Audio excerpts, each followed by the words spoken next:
Welcome back to Living Local. It's that time once again to check in with Movie Mike for what's new in theaters. Mike Schulz, arts editor for the River Seas Reader, joins me now for a review of some of the new movies already in theaters and a preview of ones opening up this weekend. So we'll start with last week's movies. You liked one in particular. I did. The Hustle. The Hustle. What a pleasant surprise. This was great, actually. It is a remake of Dirty Rotten Scoundrels, great comedy from 1988 with Steve Martin and Michael Caine. This one casts Anne Hathaway and Rebel Wilson as con artists in the French Riviera who are basically trying to take get the goods on a young tech billionaire. Want to kind of see who he falls in love with, who he gives the most money to, et cetera, et cetera.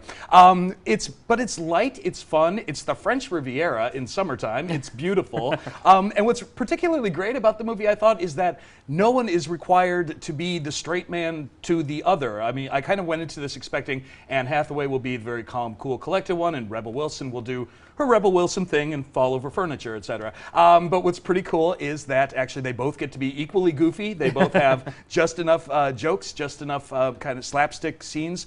The script is great. The gags work. It was a total delight. It's the perfect movie to go into with minimal expectations. And they will be handily met, basically. It was a hoot. I had a great time. That's good. Yeah. I mean, I love Anne Hathaway. We talked about it last week. Absolutely. She's phenomenal. Rebel Wilson coming into her own as well as an actress. And it's super fun. It's light and frivolous and silly, and I had a ball. Everything you can ask for. Yeah, exactly for sure. right. Alrighty. One that was pretty okay, I guess we'll call it Poms. Poms, yes. This is something that I should have dreaded and did a little bit. It's a Diane Keaton cheerleader comedy. The jokes pretty much write themselves. There you go. That's it. Diane Keaton enters a retirement community and gets a whole bunch of other 70-somethings together to form a cheerleading club. And they decide to take their act on the road, which brings up the ire of a group of mean girl high schoolers who are like, "You can't cheer. You're in your 70s." You know, it's filled with those kind of jokes. Yeah. But it is really, really well cast. Diane Keaton, of course, can be great and can be excruciating. She's a little bit of both in this, but she's fun to watch still. You've got Jackie Weaver, who's terrific, and Celia Weston, and Pam Grier, and Bruce McGill. One of the great things to seeing 150-plus movies a year is that you get to start knowing who all these little fringe figures are from movie after movie. Yeah. And this one's filled with them. So it's actually really easy to sit through, even though it is probably a pretty terrible movie overall, but I had a good time. It was perfectly fine. Yeah, for sure. If you need something a little lighter for your palate, that's the one for it was just fine. Okay, sounds good.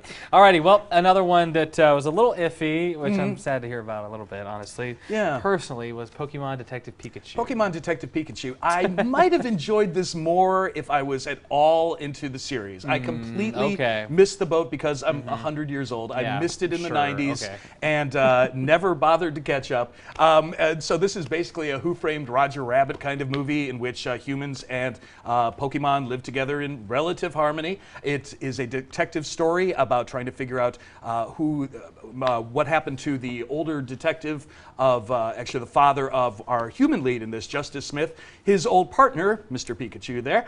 They go about trying to find out what happened. It's fine, but it doesn't really know who it's made for. Now, and I get that because Pokemon fans cover all sorts of ages, you know, I mean, from little kids to, I guess, slightly older kids. But so you've got really kind of goofy, generic, G-rated comedy aside these kind of film noir nods that little kids wouldn't possibly get. And so the young jokes don't work necessarily for older viewers. It's kind of a mess. It really is a mess. Visually, it looks okay. This scene right here cracked me up. Mr. Mime. I'm sorry, Mr. Mime stole the show. He's great. 3 minutes of that movie are priceless.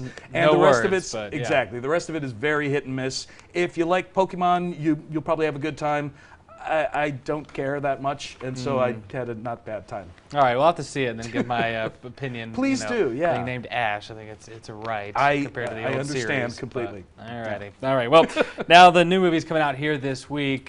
First up, this is a sequel, of course, because what's old is new and everything in between.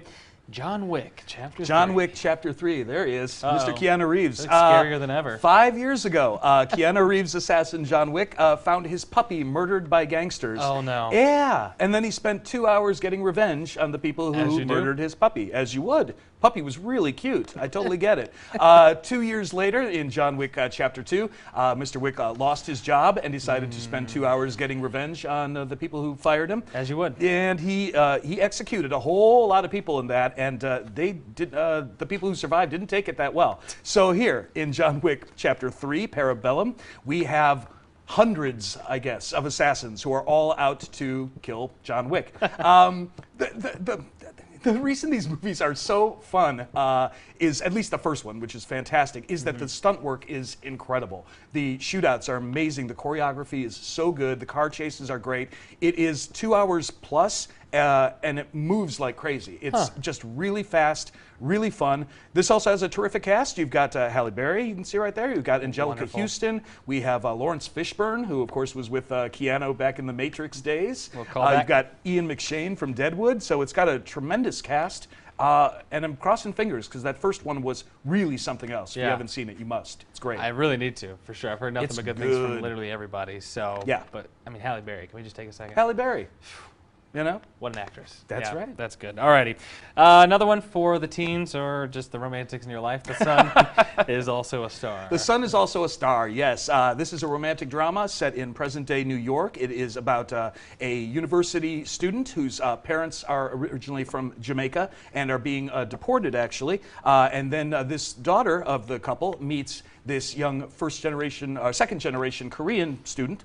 They basically just kind of randomly meet and spend a day falling in love, which makes it sound a lot like a fantastic movie called Before Sunrise from a couple decades ago with Ethan Hawke and Julie Delpy, and it's basically just them wandering around the city for 90 minutes. The reason I'm looking forward to this, actually, is, first of all, it kind of looks...